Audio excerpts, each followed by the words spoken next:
Mr. Moore. Hello, Mr. McPherson. Hello, Mr. Moore. I was grateful to watch your class. Thank you very much.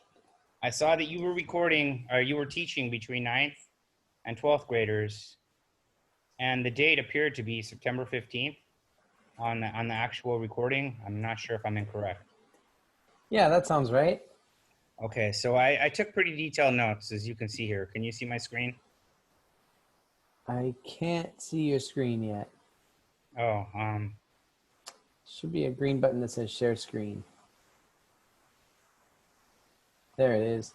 can you see my screen? Yeah. Okay, so we're recording. And here's what I have for you in our feedback form where I've given you four suggestions that I'm going to talk about in a little bit. Great. For my recommended strategies, I gotta say, to be honest with you, watching them, I was not comfortable in any of the four specific regards. I don't feel that any norms had been established. I felt the students were walking around uncontrolled. I felt for your procedures, um, the only procedure that you appeared to have down was offering them candy at the end. I know. Right. Yeah. Yeah, I'm trying to figure out a way to get these kids to want to work, and all I can do is give them candy, and it's it was helping at first, but now they just I don't know what to do. I just give them candy anyway. Well, you had a few students that were, um, and I'm trying not to be impolite. I'm sorry, but you had a few students that were responsive to that. But with regard to managing transitions, here again, I was uncomfortable because there was a lot of time where you just seemed to let things float around the classroom. In fact, to be honest with you, and I don't mean this in a bad way because I don't teach where you teach, and I don't know what you have established with them, but it didn't seem that the class actually got started until the last 5 minutes of class. I felt like the first 5 minutes, you were letting them come in and walk around. The next 10 minutes, you told them you were going to give them 5 minutes to research something, and you gave them a lot of extra time. And in the last 5 minutes, you actually brought things to a head. And it was at this point that actually all four of my suggestions come in. Um, again, I don't mean to seem so strenuous. I do appreciate that you're a teacher and you have a lot of work cut out for you. Um, Yeah. you were Yeah. very professional. Okay. I watched you and you started off the class by just yelling at everyone. You weren't greeting everyone individually. There didn't seem to be any sort of connection with the students at all. And in fact, at 107, I have here problem boys patrolling the class. As a Oh. teacher, I was a little bit upset here because this boy walked in and he started walking around the classroom and he started hitting people and he just went up and at 2 minutes here, after hitting people for 2 minutes, he got up and he, without raising his hand or talking to you, he just left the classroom. And then we never saw from him again. So for the first 3 minutes of your video, I'm just watching the student walk around your class and hit other students. I was slightly Yeah. distracted by that. Well, I kind of feel like, when that guy finally does leave the class, it's a lot easier for us to kind of focus in. I'm not sure what to do with that guy. Do you have any ideas? Well, I think you need to be clear in your instructions. You weren't clearing your instructions. You weren't clear in letting him know that he was violating any classroom norms. You weren't clear in establishing any sort of classroom control. There was nothing clear. He came in, he stood at the front. You gave him no direction. You spoke to some other students. And actually, here at 7:44, there was another boy who you seem to have a better rapport with. When he didn't listen to you, you actually sent him out of the class. You told him to go into the hall. So I was impressed with your handling of the situation at this point. But in the first 4 minutes, I was a little bit. I didn't really know how to respond to that professionally because he was just walking around literally hitting students. and I was a little bit uncomfortable with that. And then he left. And then Well, after what he kind of left, norms could I establish with these kids? well, first of all, you need to tell him what you expect. Like, you need to go sit down. If you don't sit down, I'm going to ask you to leave immediately, or I'm going to send you to the principal. And there needs to be a clear procedure in place. And the fact that you haven't started this procedure already, or you haven't developed it, is something we need to address immediately, or you need to address immediately. The students need to understand they're in an academic setting. And it was clear that he did not understand that he was in an academic setting. And I don't want to say that's his fault as a student, less than I want to say it's more your fault as a teacher, even though I don't want to, and I don't want to seem like I'm coming down so hard on you immediately. But as a teacher, you need to learn to control your classroom. That's part of the job. The job is not to teach a rugby class. The job is not to teach a wrestling class.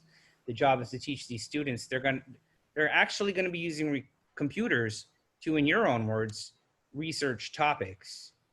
And for the first 5 minutes, I felt that this didn't happen. Again, I don't mean to come down so hardly on you, but that's clearly what happened in the class. Yeah. Well, we managed to get through all the. I mean, we talked about everything that was on the curriculum to get through today. That day, they just. I don't know. Go on. How can I know if they're?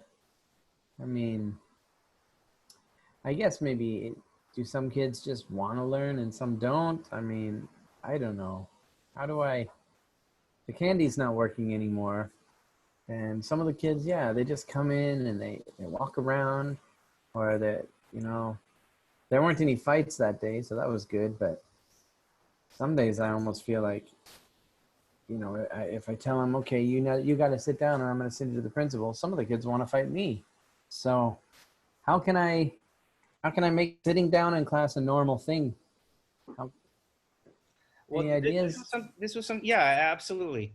This was something else. And this was my first suggestion, and this didn't start until about the 20th minute. But as you just said, the students need to have a clear idea. And I think absolutely yes. You didn't use any of your presentation tools. You didn't write anything on the board. And my first suggestion was, and again, I'm talking about at the 20-minute mark, but let's apply it to the whole thing. Going off on the sides is fine, but if you put ideas up on the board, you can build off of them, and you can allow students to see what you were talking about. And you haven't used this yet, and I think this would benefit your class greatly. If there is a norm that the students need to come in and sit down, they need to know what's expected of them. And I think this, sure, it's grade 9, it's grade 12, it's a little late in the game, but if it hasn't been taught to them before, you need to step up and do your job properly. You can't always blame everything on someone else. So you're saying what I should do is have something written on the board when they come in the room? I'm saying, well, for this specifically, you can make a rule, a guidance, what am I trying to say? A guideline list you would give all your Like students. Procedures that they would be expected to follow for coming into the classroom. You could give it to them at the beginning of class, in the beginning of the school year, and you could tell them what the repercussions are. The most severe being you're going to contact their parents, their grade is going to suffer, and you might even have to kick them out of school, or you'll hold them back a grade. That wakes everyone up. You know what? Sure, you want to go to college, you want to get a job, you want to work, you want to make money. Well, you don't get to. You have to stay in college another year. That wakes everybody right up. And if you're clear with there's going to be actual consequences to bad behavior, then it changes the model of everything. If you just let students run around and hit each other, you're not going to accomplish anything. So expressing what needs to happen on the board or in a presentation, in a PowerPoint, in a packet you could give the students, these things will help you. If I may, because I've used a lot of time speaking about your first 5 minutes. You said some nice things in the remaining 15.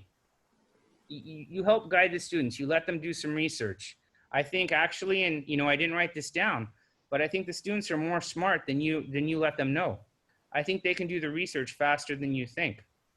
I think Huh. and I think it was a Mr. Moore who suggested this to me. Maybe you're familiar with him. Not the same Moore as you. His name was Stefan Moore, not Stephen Moore. Oh, that guy. I don't know if you're familiar with him. He had suggested to me that if you trust the students, if you show the students trust, they can actually pull answers out of their own heads much faster than 5 minutes. If you trust them to show you how to use the internet, if you enable, if you empower them as learners and teachers, they'll give you better results than if you try and so stringently control and guide everything. And I don't mean to come down on you so hard, Mr. Moore, but it felt like you weren't allowing your students freedom. It felt like you weren't allowing them to think for themselves. Yeah, well, I was trying to get them, I gave them 5 minutes and said, find something interesting about this topic. And then I asked them each to talk to the class and tell the class. But it seemed like by about 2 minutes, everyone kind of forgot what they were doing, and I had to remind them again and start over another 5 minutes. And I mean, how could do you have any ideas for how I could get the students to actually research this and actually share it with each other? Because asking them to talk just wasn't happening. Absolutely, and I don't know if you're a mind reader, or I don't know if you read this, but that actually keys into it perfectly. You could give the students more of the floor. You call on them while they're at their seats, and you could make it more student-centered. I spell students wrong here, but you could let the students go to the front, or you could let the students ask to focus on who's speaking and ask the speaker any questions rather than trying to control it all yourself.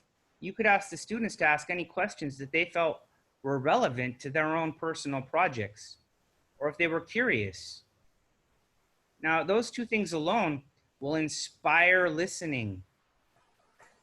And you can get student feedback and discussion, which as a teacher you could build. You can actually make the students grow much more. Then, this is supposed to say then, excuse me, then when you as a teacher simply allow them to talk for themselves for a specific period of time. You can't decide for the student. And I am sure you know this already. A good leader helps people learn how to bring others to their desired destination. If you take a horse to water, you can't make him drink. That's true. But maybe it isn't thirsty. Maybe the horse sees the bear hunting you in the background and is simply trying to stop you from being so obstinate as to force it to drink water. And you can tell these students, you need to say this, you need to say that, but you really need to let the students see these things for themselves. And if you don't let them talk to themselves, if you don't make it, and I gave it here specifically, more student-centered, you're not going to inspire their curiosity. Student-centered. You're saying this metaphorical bear in my background is that I'm trying to control the class too much and not giving them enough opportunity to present their ideas to each other. And to talk with each other.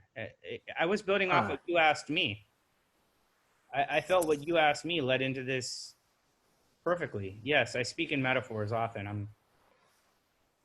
Well, I guess, I mean, they're really good at social media. They're always putting their opinions on their, on their Snapchat or whatever they're using.